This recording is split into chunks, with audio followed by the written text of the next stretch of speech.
months now that I've been receiving benefits, and she was like, because you're not working, you haven't been working since you've been receiving benefits, they stopped benefits. Y'all, I was so hurt leaving the food stamp office. I'm gonna put the video, like when I first left, I was gonna do a video when I first left, but I got distracted. I don't know what, that refrigerator is dang near boneless, and we got a couple of things in the pantry, but Stamp restrictions don't effectively go into effect until 2026, where it's going to restrict what you can and cannot buy with your SNAP benefit.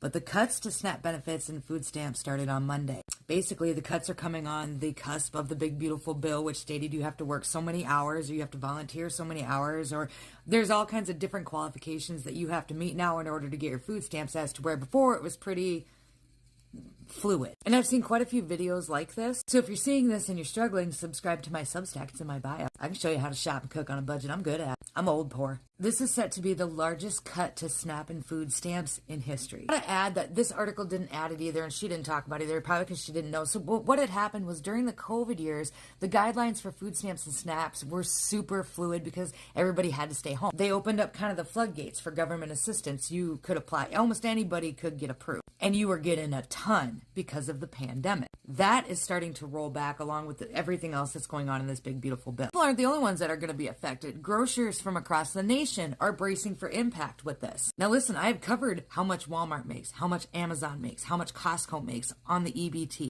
Billions of dollars every year. Grocers, they're getting together and they're talking about it. And they stated that consumers have to find other ways to save money. They still are going to need groceries. For example, if you are out shopping at Costco, okay, and you want to buy yourself a trash can, instead of buying a $120 trash can, you're going to have to buy a $20 trash can and use the other $100 for your food, like the normal people do. The people that were spending SNAP dollars at Target and Costco are more likely going to trade down to stretch their dollars, such as going to, like, Walmart. Again, like the rest of us. They apparently have plans to engage with Congress, too, citing data such as the fact that SNAP makes up 12% of grocery sales in the U.S., and 6 to 10% of those sales could be impacted by the loss of the benefits, with ripple effects on jobs in the sector. But she said that it is unlikely any changes will be rolled back in the current Congress. Try and go to Congress to get this rolled back, but they're probably not going to do it. They're going to wait and see what happens in the next election cycle. Another analyst talks about how SNAP and the government had kind of worked together in order to provide people who are on the lower spectrum of the income stack opportunities to buy things that they normally wouldn't be able to buy, like energy drinks. Following up by stating the dollar goes farther at Walmart than at the farmer's market. No shit, Sherlock. Welcome to the middle class.